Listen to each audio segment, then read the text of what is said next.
Nampally furniture shop లో జరిగిన ఏదైతే అగ్ని ప్రమాదం ఉందో ఈ అగ్ని ప్రమాదంలో రెస్క్యూ ఆపరేషన్ అయితే ఎట్టకేలకు పూర్తయింది అని చెప్పుకోవచ్చు. ఇప్పటికే అధికారులంతా 23 గంటల పాటు కూడా శ్రమించి ఇందులో చిక్కుకున్న వారిని అందరినీ కూడా బయటికి తీశారు.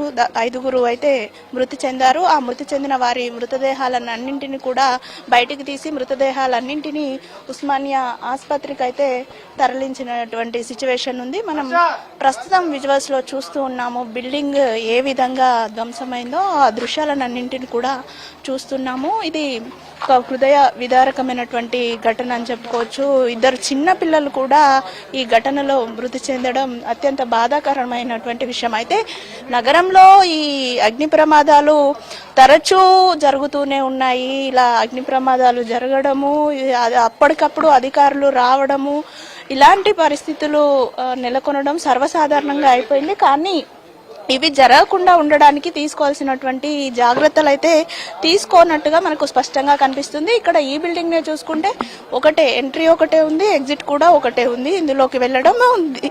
అందువల్లనే కూడా లోపలికి వెళ్ళి లోపల చిక్కుకున్న వారిని రెస్క్యూ చేయడం ఇబ్బందిగా మారినటువంటి పరిస్థితి. దాదాపు 23 గంటల పాటు కూడా పోలీసు అధికారులు, ఇటు హైడ్రా సిబ్బంది కూడా ఈ రెస్క్యూ ఆపరేషన్ లో పాల్గొని ఎట్టకేలకైతే మృతదేహాలను బయటకు తీశారు.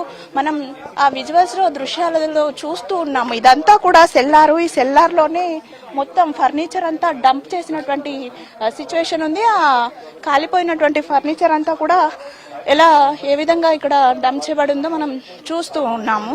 ఇక్కడే చూడొచ్చు సెల్లారు ఎంత మొత్తం కూడా చీకటిగా కనిపిస్తుంది మనకి.